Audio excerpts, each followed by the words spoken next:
Bienvenidas maestras, bienvenidos maestros a este su círculo de estudio. Yo soy la maestra Estela Esparza Huerta y el día de hoy traigo para ti los 10 rasgos del perfil de egreso de la nueva escuela mexicana, pensamiento crítico, específicamente el rasgo número 10. Acompáñame.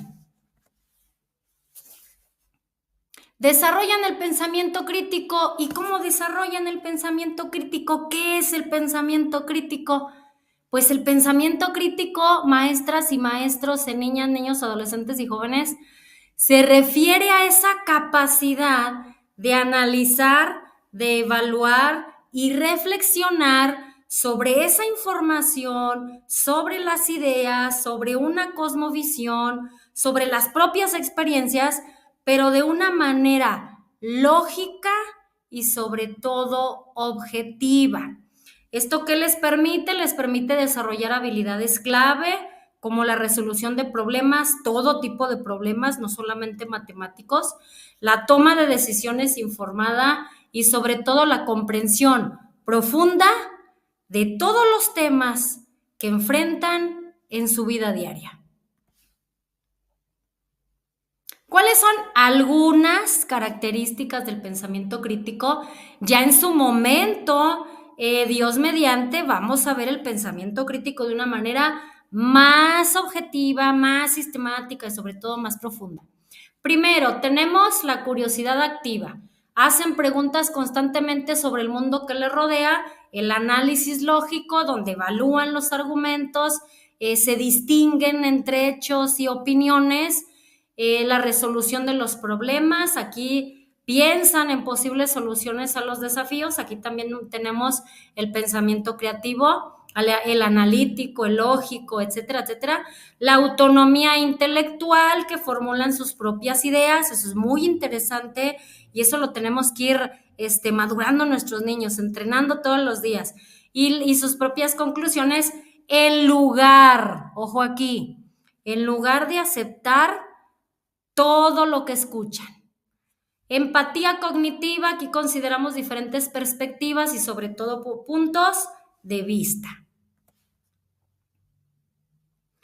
La capacidad para formular preguntas relevantes, bueno, aquí la niña, el niño, adolescente y joven se enfoca en plantear preguntas que van al núcleo del problema, a su centro, problema o tema, pero a su centro, a su parte más íntima, más profunda, mostrando interés y sobre todo deseo de aprender más.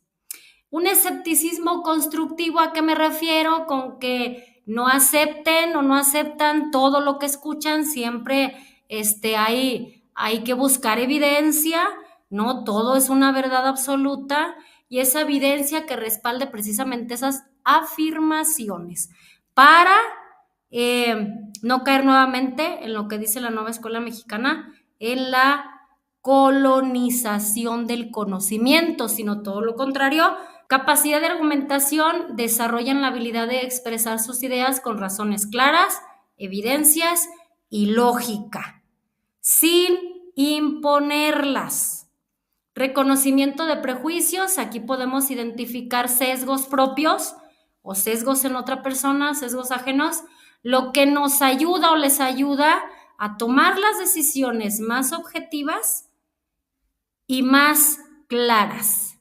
Creatividad en el razonamiento, aquí piensan de manera innovadora al combinar ideas de diferentes fuentes, ¿eh? Por eso es muy bueno analizar e investigar una cosa desde diferentes aristas. Eso es muy importante para resolver problemas. La tolerancia, la ambigüedad, pues son capaces de manejar situaciones en las que no hay respuestas claras o definitivas sin frustrarse. Hay que evitar la frustración. Colaboración intelectual, pues están abiertos a trabajar en equipo, respetando, claro, y considerando las perspectivas de los demás para enriquecer las ideas. La capacidad para identificar conexiones, pues aquí relacionan conceptos e ideas entre diferentes disciplinas o contextos. La evaluación de las consecuencias, pues es parte de, porque antes de tomar una decisión es necesario reflexionar sobre los posibles resultados de esas acciones. La autocorrección, están dispuestos a aceptar errores y corregir sus ideas o creencias con base en nuevas evidencias o aprendizajes. Le permitan valorar los conocimientos y saberes de las ciencias y humanidades. Desde el pensamiento crítico, niñas, niños, adolescentes y jóvenes pueden valorar los conocimientos y saberes de las ciencias y las humanidades. ¿Mediante qué? Mediante el desarrollo de las habilidades y actitudes que fomenten, y aquí está la parte medular, la comprensión profunda. Esa es muy necesaria. Y el respeto por la diversidad de ideas y el análisis interdisciplinario. Les puse yo algunas sugerencias, hay muchísimas más, maestros, pero la primera es explorar las conexiones entre disciplinas, mostrar cómo las ciencias y las humanidades como tal se complementan para resolver esos problemas reales, esos problemas que el niño, la niña, el adolescente y joven ven todos los días. Y les pongo un ejemplo. Entender el cambio climático, pues lo abordamos desde la ciencia, datos, estudios, información científica, y la humanidad, pues el impacto en comunidades, cómo impacta en la cultura, etcétera, etcétera. Cuestionar y reflexionar sobre ideas importantes, invitar a los niños, a las niñas, adolescentes y jóvenes a que analicen críticamente descubrimientos científicos o movimientos culturales. Y vienen algunas preguntas. ¿Qué significa este descubrimiento para la sociedad? Es un ejemplo. ¿Qué valores y culturas lo influyen? ¿Qué impacto tendrá eso en el futuro? Valorar la diversidad de perspectivas, introducirles a las contribuciones de distintas culturas en ciencias y humanidades. ¿Y esto qué va a fomentar? El respeto y la apertura intelectual. Recuerden que todos aprendemos de todos. Analizar problemas sociales desde ambas áreas. Es muy importante aquí conducirlos o guiarles hacia ese pensamiento crítico para abordar problemas sociales, ambientales, culturales, económicos. Desde las ciencias se identifican datos concretos, ejemplo, pobreza, enfermedades. Desde las humanidades vamos a reflexionar cómo estas situaciones afectan la dignidad humana y esos valores culturales. O sea, un impacto nos lleva al otro, pero desde cómo se abordan desde las ciencias y cómo impacta desde las humanidades. Fomentar el debate y la argumentación basada en evidencia, organizar debates donde discutan temas pues de la comunidad, de la escuela, del aula, que resulte de importancia para todos. Puede ser el desarrollo de la tecnología, el impacto de las artes, algún dilema ético en la ciencia. Y aquí hay que animarlos a usar fuentes sobre todo verificables, no solamente hablar porque puedo hablar o puedo armar un discurso, todo tiene que ser verificable y sobre todo a defender tus ideas con lógica y empatía, pero sin llegar a la imposición, sin llegar a esa comunicación irrespetuosa. Aprender desde la historia es muy importante y los contextos, aquí vamos a usar historias reales para entender cómo las ciencias y las humanidades han moldeado el mundo a través de la historia. Reconociendo la importancia que tiene la historia y la cultura, ¿para qué? Para examinar críticamente sus propias ideas. Aquí podríamos también traer sobre la mesa la metacognición, ¿verdad? Que nos permite pensar cómo pensar por qué actuamos así, pensar por qué elegimos esto, esto y aquello. Pero si hablamos desde el pensamiento crítico, también es necesario examinar críticamente sus propias ideas y el valor de esos puntos de vista de las y los demás como elementos centrales para proponer esas transformaciones que queremos ver, primero en la persona, en cada niñita, niñito, adolescente y joven que recibes todos los días. Ahí está la primera transformación de esa conciencia individual. Luego vamos a hacer transformaciones a nuestra comunidad desde esa perspectiva solidaria, desde la búsqueda del bienestar común. ¿Cómo entrenarlo o madurarlo, como lo gusten llamar desde las aulas? Pues es un enfoque activo, por eso tenemos las metodologías activas y el rol del alumno es activo y el rol del maestro es activo porque él es el que genera. Entonces, un enfoque activo y dinámico, donde los estudiantes sean participantes activos de su propio proceso de aprendizaje. Aquí podemos fomentar el cuestionamiento constante, los 5 porqués, es una estrategia muy buena, que hay muchísimas estrategias.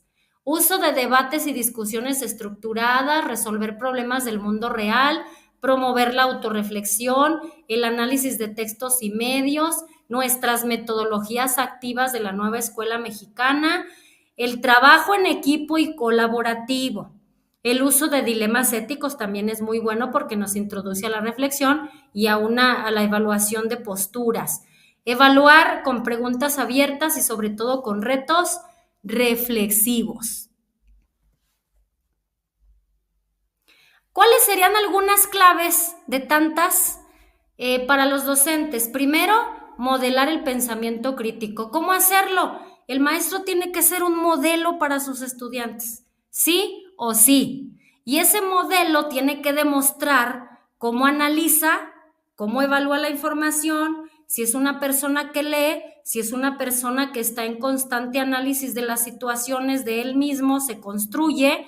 Entonces, expone sus procesos de pensamiento en voz alta, les induce, les guía, les muestra cómo considera diferentes perspectivas, cómo llegar a conclusiones objetivas, cómo usar información científica, cuestionarse constantemente y reflexionar sobre su práctica docente. El pensamiento crítico, maestros, primero lo tiene que tener y desarrollar y profundizar y vivir con el día a día como una forma de vida el maestro. El maestro no puede enseñar algo que no sabe, que desconoce, que no practica. Estar dispuesto a aprender el maestro y sobre todo a desaprender, ¿verdad? Fomentar una mentalidad abierta, una mentalidad empática. Ser un pensador crítico, maestras y maestros, no es tan solo una habilidad, sino es una actitud diaria, una apertura a estarlo. Ser un pensador crítico, maestras y maestros, no es solo una habilidad, sino es una actitud, son procesos cognitivos superiores de nuestro cerebro, pero inician desde la actitud, desde las ganas de hacerlo, desde la curiosidad, desde el compromiso por estarlo haciendo y hacerlo parte de la vida de nosotros como maestros y enseñar a nuestras niñas, niños, adolescentes y jóvenes a partir de esa curiosidad, a partir de ese pensamiento crítico, de ese pensamiento creativo, de ese pensamiento reflexivo, de ese pensamiento crítico, lógico, pues generar aprendizajes, pero aprendizajes profundos. Y cuando el maestro adopta este enfoque, se convierte en ese modelo a seguir para los estudiantes y crea un entorno que fomenta el pensamiento crítico diario en el aula. Es así, maestras y maestros, como terminamos una explicación un poquito más profunda de la importancia de los 10 rasgos del perfil de egreso de la nueva escuela mexicana y ahorita ya tienes una idea de cómo debe ir materializándose esos 10 rasgos en cada niña, niño, adolescente y joven que tú atiendes.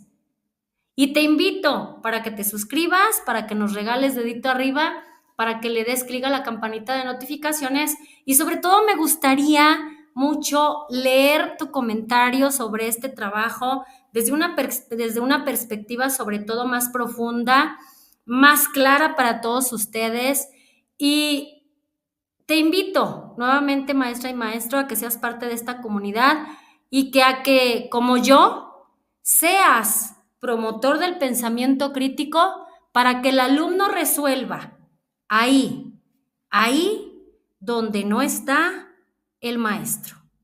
Muchas gracias.